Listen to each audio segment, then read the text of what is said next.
নমস্কার, আমি ঈশিতা। আপনারা দেখছেন ইন্ডিয়া নিউজ টিভি। নিয়ে এসেছি আজকের বিশেষ খবর। চোখ রাখবো শিরোনামে। বিজেপি নেত্রী বৈশালী ডালমিয়ারের বাড়ির সামনে বোমাবাজি। চিংড়িঘাটা সল্টলেকে মেট্রো রুটে প্রথমবার ট্রলি পরীক্ষা। কবে মিলবে পরিষেবা? শীঘ্রই চালু হবে কালীঘাটা স্কাইওয়াকের পাশে নয়া 4 তলা মার্কেট। হাসি ব্যবসায়ীদের মুখে। ভারতের ওপর নির্ভরতা কমাতে চাইছে বাংলাদেশ। আলু পেঁয়াজের আমদানির জন্য বিকল্প 6টি দেশের দিকে নজর। আর 1000 টাকা নয়, এবার থেকে 1800 টাকা করে মাসে ঢুকবে। বিরাট ঘোষণা রাজ্য সরকারের। এইরকম আরও বিস্তারিত খবর জানতে চোখ রাখুন ইন্ডিয়া নিউজ টিভিতে। বিস্তারিত জানতে চোখ রাখবো প্রথম খবরের দিকে। বিজেপি নেত্রী বৈশালী ডালমিয়ারের বাড়ির সামনে বোমাবাজি। গভীর রাতে আচমকা এই বোমার শব্দে কেঁপে ওঠে একটি পুরো এলাকা, যার জেরে তীব্র আতঙ্ক ছড়িয়ে পড়ে সেই এলাকার মধ্যে। খবর পেয়ে ঘটনাস্থলে যায় ঠাকুরপুকুর থানার পুলিশ। শনিবার রাত 12টা নাগাদ কয়েকজন দুষ্কৃতী বিজেপি নেত্রী বৈশাখী ডালমিয়ারের বাড়ির সামনে এসে গেটের সামনে আচমকা বোমা ছোড়ে বলেই অভিযোগ। তীব্র শব্দে আতঙ্কিত হয়ে পড়েন এলাকাবাসী। অনেকেই ভেবেছিলেন যে কোনো বাড়িতে রান্নার গ্যাসের সিলিন্ডার ফেটে গিয়েছে। একটি প্রতিবেশীর কথায় রাতের বেলায় তখন ঘুমোচ্ছিল সবাই। তখনই প্রচণ্ড জোরে একটা শব্দ হয়। মনে হয় যেন তখন কোনো বাড়ির গ্যাস সিলিন্ডার ব্লাস্ট করেছে। তখনই বাড়ির বাইরে এসে দেখি প্রচুর লোকজনের ভিড়।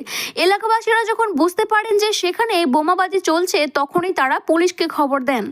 ঘটনাস্থলে পৌঁছায় ঠাকুরপুকুর থানার পুলিশ। পুলিশ ঘটনাস্থল থেকে বোমার সুতলি এবং স্টোন চিপ উদ্ধার করেছে। বাস দিয়ে ঘিরে রাখা হয়েছে সেই গোটা এলাকাকে। এই ব্যাপারে এলাকাবাসীদের জিজ্ঞাসাবাদও করা হয়েছে। তবে কারা এই ঘটনাটি ঘটিয়েছে তা এখনও স্পষ্ট নয় পুলিশের কাছে। দুষ্কৃতীদের খোঁজ পেতে এলাকার সিসিটিভিও খতিয়ে দেখা হচ্ছে। এই বিষয়ে বিজেপি নেত্রী বৈশালী ডালমিয়ার কলকাতার সুরক্ষা ব্যবস্থা নিয়ে তীব্র অসন্তোষ প্রকাশ করলেন। এই বোমার আগুন আমার জানালা দিয়ে ঘরের ভিতরেও ঢুকতে পারত, তাহলে ঘটনাস্থলেই মৃত্যু হতো। গাড়ি নিয়ে এখান দিয়ে যাতায়াত করি, সেখানেও তো হামলা হতে পারে। আমরা বাড়িতে বোমাবাজি হয়েছে তার মানে আমাকেই নিশ্চয়ই নিশানা করা হয়েছে। যেখানেই গাড়ি নিয়ে যাই না কেন, যদি সেখানে হামলা হয় তার মানে নিশানায় তো আমি। স্থানীয় বাসিন্দা চন্দনা সরকার বলেন, রাতে ভীষণ জোরে আওয়াজ হয়, সঙ্গে ছিল আগুনের ঝলকানি। সবাই খুব ভয় পেয়ে গিয়েছিলাম। এখনও সেই আতঙ্ক তাড়া করে বেড়াচ্ছে। কে বা কারা এসব করলো, কেন করলো, কিছুই বুঝতে পারা যাচ্ছে না। এইবার কলকাতা মেট্রো অরেঞ্জ লাইনে চিংড়িঘাটা থেকে সল্ট লেক স্টেশন পর্যন্ত ট্রলি পরীক্ষা করা হলো। জেনারেল ম্যানেজার পি উদয় রেড্ডির উপস্থিতিতে এই ট্রলি ট্রায়াল হয়। পাশাপাশি চিংড়িঘাটা মেট্রো স্টেশনের কাজও পরিদর্শন করেন আধিকারিকরা। আগামী বছরে এপ্রিল মাসের মধ্যে অরেঞ্জ লাইনের কাজ শেষ করতে চেয়েছে কর্তৃপক্ষ। নিউ গড়িয়া থেকে এয়ারপোর্টের মধ্যে এই রুটে একাংশে মেট্রো পরিষেবা আগেই শুরু হয়ে গিয়েছে। বাইপাসের ওপরে নিউ গড়িয়া বা কবি সুভা স্টেশনে রুবি মোড় পর্যন্ত মেট্রো চলছে অরেঞ্জ লাইনে। বাকি রুবির পর থেকে বেলঘাটা পর্যন্ত কাজ প্রায় শেষের পথে রয়েছে বলে KMRCL সূত্রে খবর। মেট্রো কর্তৃপক্ষ জানিয়েছে, রুবির পর থেকে বাইপাসে ক্যাপ্টেন ভেরি পর্যন্ত ভায়া ডাক্ট বসানোর কাজ শেষ হয়ে গিয়েছে। এর পরবর্তী অংশেই বেলঘাটা থেকে গৌরকিশোরী ঘোষ বা চিংড়িঘাটা পর্যন্ত ভায়া ডাক্ট বসানোর কাজ শেষ হয়নি। এই পর্যায়ে খুব তাড়াতাড়ি শেষ হয়ে যাবে বলে আশা করেছে মেট্রো কর্তৃপক্ষ। তবে বাকি অংশের কাজ শেষ হয়ে গেলে নিউ গড়িয়া থেকে এয়ারপোর্ট পর্যন্ত একটি মেট্রোতেই পৌঁছানো যাবে। কলকাতায় মেট্রো রেল কর্তৃপক্ষ আগামী বছরেই এপ্রিল মাসের মধ্যে সব কাজ শেষ করতে চেয়েছে। তারপরে ভারতীয় রেল চিফ সিকিউরিটি বিভাগের ছাড়পত্রের বিষয়টি তো রয়েছেই। উল্লেখ্য, এই রুটে প্রথমবার ট্রলি ট্রায়াল করা হলো।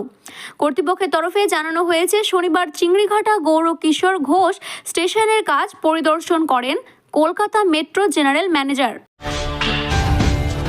কালীঘাটের স্কাইওয়াকের কাজ প্রায় শেষের মুখে। আর সেই স্কাইওয়াকের কাজের জন্য 4 বছর আগে উঠে যেতে হয়েছিল SP মুখার্জি রোডের মুখে থাকা কালীঘাট রিফিউজি হরকাস কর্নারের 177 জন ব্যবসায়িককে। তবে 4 বছর পরে আবারও পুরনো জায়গায় ফিরে এসেছেন ওই ব্যবসায়িকরা, তবে রাস্তার ধারে নয়, স্কাই ওয়াকের পাশে। কলকাতা পৌর নিগম তাদের 4 তলা ঝা চকচকে বহুতলা মার্কেট তৈরি করে দিয়েছে। কোভিডের সময় 177 জন দোকানদারকে কালীঘাট মন্দিরের রাস্তার 2 ধার থেকে তুলে হাজরা পার্কে অস্থায়ী মার্কেটে পুনর্বাসন দেওয়া হয়েছিল। কিন্তু এই 4 বছরে সেখানে বেচাকেনা কম, মাছি তাড়ানোই বেশি হয়েছে ব্যবসায়িকদের। প্রচুর লোকসান হয়েছিল তাদের।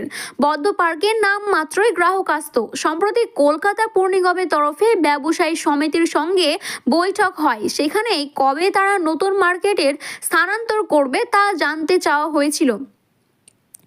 কালীঘাট রিফিউজ হকার্স কর্নারের ব্যবসায়ী সমিতির তরফে বেশ কিছু সমস্যার কথাও বলা হয়েছে। এই সমস্যাগুলি কলকাতা পৌর নিগমের তরফে মিটিয়ে দেওয়ার আশ্বাস দিয়েছে মেয়র ফিরহাদ হাকিম। উল্লেখ্য, নিচতলাই মার্কেটে যে প্রবেশদ্বার তা খুবই ছোট। ব্যবসায়ীদের দাবি জানিয়েছেন এই প্রবেশদ্বার যথেষ্ট চওড়া করতে হবে। মূলত সুরক্ষার দিকটা বিবেচনা করেই এই কথা জানিয়েছেন তারা। প্রয়োজনে নিচতলাই মার্কেটের পরিচালনা সমিতির যে হলঘর রয়েছে তা ছোট করার প্রস্তাব দিয়েছেন ব্যবসায়িকরা। অন্যদিকে আলু এবং পেঁয়াজ আমদানির জন্য শুধু ভারতের ওপরে আর নির্ভর করতে চাইছে না বাংলাদেশ। আমদানির জন্য বিকল্প দেশের সন্ধানে শুরু করে দিয়েছে বাংলাদেশ। ইতিমধ্যেই 6টি দেশ চিহ্নিত করে ফেলেছে ঢাকা। তবে এখনও সেই সমস্ত দেশ থেকে আলু বা পেঁয়াজ কেনার বিষয়টি পাকাপাকি কথা হয়নি, আলোচনা চলছে মাত্র। বাংলাদেশের সংবাদ মাধ্যমে প্রথম আলো জানিয়েছে বাংলাদেশের ট্রেড অ্যান্ড টরিফ কমিশন BTTC আলু এবং পেঁয়াজ আমদানির ক্ষেত্রে ভারত বাদে বিকল্প 6টি দেশের কথা জানিয়েছে। সেই দেশের বাণিজ্যিক মন্ত্রকের রিপোর্টও জমা দেওয়া হয়েছে। কেন এই 2 পণ্যের ক্ষেত্রে বিকল্প দেশের প্রয়োজন তাও উল্লেখ করা হয়েছে সেই রিপোর্টে। রিপোর্টটি নিয়ে ঢাকার আলু এবং পেঁয়াজের আমদানি এবং ব্যবসার সঙ্গে যুক্ত সংশ্লিষ্ট সংগঠনের সঙ্গে একাধিক বৈঠকও করা হয়েছে। বাংলাদেশে মূলত আলু কেনে ভারত থেকেই। BTTCর প্রতিবেদনায় আলু আমদানির জন্য ভারতের বাইরে আবারও 4টি দেশের নাম করা হয়েছে। তার মধ্যে রয়েছে চীন, জার্মানি, মিশর, চীন এবং স্পেন থেকে আলু আমদানির কথা ভাবছে বাংলাদেশ। পেঁয়াজের ক্ষেত্রেও বাংলাদেশ মূলত ভরসা ভারতের ওপরই রয়েছে।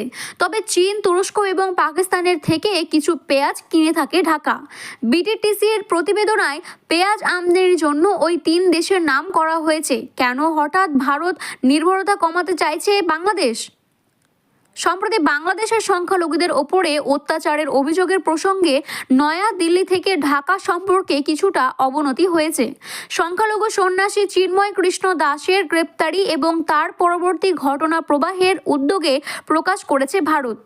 পাল্টা ভারতের সংখ্যালঘুদের অবস্থা নিয়ে কটাক্ষ করেছে বাংলাদেশও। পশ্চিমবঙ্গের রাস্তায় বাংলাদেশ নিয়ে প্রতিবাদ দেখা গিয়েছে। রপ্তানি বন্ধের দাবিও তোলা হয়েছে। এই পরিস্থিতিতে বাণিজ্যের ক্ষেত্রে ভারতের নির্ভরতা তারা কমাতে চাইছে বলে পর্যবেক্ষকদের একাংশই মনে করেছে। বাংলাদেশ অবশ্য সেই কথা স্বীকার করেনি।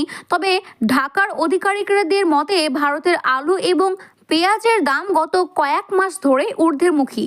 সেই দিকে নজর রাখা হয়েছে। এই সমস্ত ক্ষেত্রে স্থানীয় বাজারের দাম নিয়ন্ত্রণে সাধারণত রপ্তানিতে হ্রাস টানা হয়ে থাকে। এই পরিস্থিতি তৈরি হওয়ার আগেই তা বিকল্প খুঁজতে চাইছে বাংলাদেশ।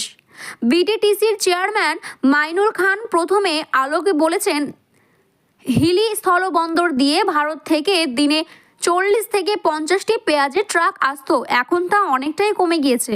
10 থেকে 12টি ট্রাক পেঁয়াজ আসে। আলু এবং পেঁয়াজের নিত্য প্রয়োজনীয় জিনিস আমাদের সকলের কাছে। এর জন্য 1টি বা 2টি উৎস ঝুঁকিপূর্ণ। তাই আমরা বিকল্প পথ খুঁজছি।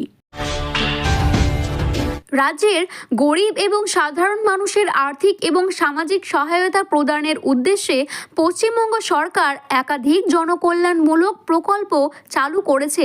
এই সমস্ত প্রকল্পগুলিতে প্রতি মাসে আর্থিক সহায়তা প্রদান করা হয় রাজ্য সাধারণ মানুষকে। সম্প্রতি পশ্চিমবঙ্গের মুখ্যমন্ত্রী মমতা বন্দ্যোপাধ্যায় এই প্রকল্পগুলি আওতায় আর্থিক সহায়তা বৃদ্ধি করার জন্য ঘোষণা করেছেন। সম্প্রতি ঝাড়গ্রামে অনুষ্ঠিত বিশ্ব আদিবাসী দিবসের অনুষ্ঠানে গিয়ে মুখ্যমন্ত্রী মমতা বন্দ্যোপাধ্যায় ঘোষণা করলেন, জয় জোহর প্রকল্পে অধীনে পেনশন গ্রাহকদের প্রতি মাসে 1,000 টাকা থেকে ভাতা বাড়িয়ে 1,800 টাকা করা হবে। এই বিষয়ে অনুষ্ঠানে মুখ্যমন্ত্রী আরও বলেন, জনজাতি গোষ্ঠীর ছাত্রছাত্রীদের জন্য রাজ্য জুড়ে 310টি নতুন হোস্টেল নির্মাণ করা হবে। জনজাতি গোষ্ঠীর উন্নয়নের জন্য বাজেট বরাদ্দ উল্লেখযোগ্য হারও বাড়ানো হবে। পশ্চিমবঙ্গ সরকারের দুয়ারে সরকার ক্যাম্পের মাধ্যমে সাধারণত মানুষ তাদের এলাকাতে সরকারি পরিষেবা গ্রহণ করতে পারত। এই উদ্যোগের ফলে যারা সরকারি দপ্তরে যেতে পারত না, তারা নিজেদের প্রয়োজনে বাড়ির আশেপাশেই সেই সমস্ত কাজ সেরে নিতে পারেন খুব সহজেই। অন্যান্য গুরুত্বপূর্ণ প্রকল্প এছাড়াও পশ্চিমবঙ্গ সরকার একাধিক জনকল্যাণমূলক প্রকল্প চালিয়ে আসছে। লক্ষ্মীর ভাণ্ডার প্রকল্প, এই প্রকল্পের মাধ্যমে সাধারণ মহিলারা মাসে 1,000 টাকা এবং তফসিলি গোষ্ঠীর মহিলারা প্রতি মাসে 1,200 টাকা পেয়ে থাকেন। সবুজ সাথী প্রকল্প, এই প্রকল্পের মাধ্যমে সরকারি স্কুলে পাঠরত ছাত্রছাত্রীদের বিনামূল্যে সাইকেল প্রদান করা হয়। কন্যাশ্রী এবং শিক্ষাশ্রী প্রকল্প, এই প্রকল্পের মাধ্যমে ছাত্রছাত্রীদের শিক্ষার উন্নয়নে আর্থিক সহায়তা প্রদান করা হয়। যুবশ্রী প্রকল্প, এই প্রকল্পের অধীনে বেকার যুবক যুবতীদের আর্থিক সহায়তা করা হয়। লক্ষ্মীর ভাণ্ডার সহ মিলবে আরও সুবিধা। 2026-এর আগেই বিরাট প্ল্যান মুখ্যমন্ত্রীর। মমতা বন্দ্যোপাধ্যায়ের এই ঘোষণা রাজ্যের জনজাতি গোষ্ঠীর জন্য একটি বড় সুখবর এবং উন্নয়নে নতুন দিগন্ত খুলে দেবে বলে আশা করা যায়। ভাতা বৃদ্ধি এবং হোস্টেল নির্মাণের মতো পদক্ষেপে তাদের জীবনযাত্রা মনকে আরও উন্নত করবে এবং শিক্ষার প্রচার করতেও সাহায্য করবে। ভিডিওটি ভালো লেগে থাকলে এইরকম আরও নতুন খবরের তথ্য জানতে চ্যানেলটিকে সাবস্ক্রাইব করুন এবং বেল আইকনটি ক্লিক করুন। ধন্যবাদ।